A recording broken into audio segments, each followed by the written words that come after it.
May 20th, and we're taking a look at guncalendars.com, where we attempt to archive daily firearms history. Did I say 20th? It's the 21st, I guess. So we got a couple of things to talk about today.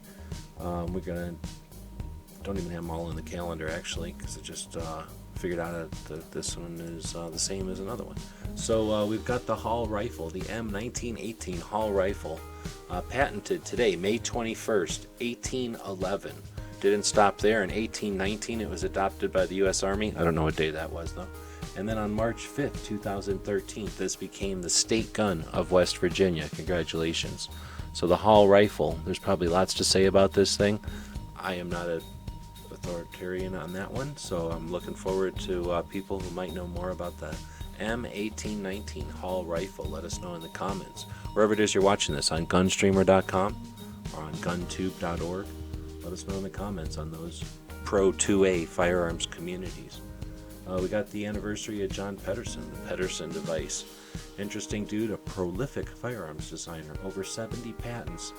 He created the thing that turns on Springfield 1903 into a semi-auto pistol caliber carbine, basically, a rifle. So all those 9mm PCC lovers wish they had a Pedersen device, right? He also did some other things and got high praise, from what I understand, from other gun designers. So today, in 1951, or in 1881, today's the 21st, in 1881 he was born. What's confusing is in a couple of days we're going to talk about his passing. So he passed just a couple of days after his birthday. But let's talk about his birthday, since today, May 21st, 1881, birthday of John Pedersen device. Now, I don't have everything in the calendar because today is also the day that the Pima Air Museum went online as the Air Museum, and I think that was in 1970 something. I don't have it in the calendar, but we do have in the calendar today in, did I write the date down?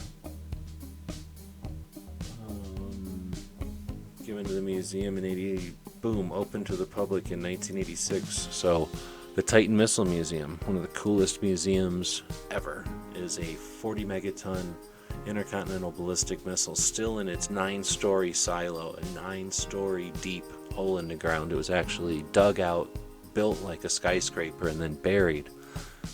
That intercontinental ballistic missile silo, Site 571-7, is intact, maintained. They killed the door on it, so it can't be closed or opened.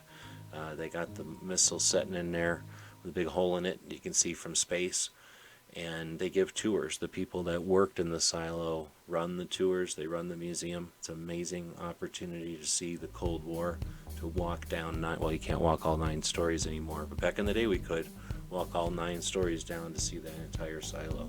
Anyway, today in 1986 it went online. It was decommissioned in 1984 and took a couple of years.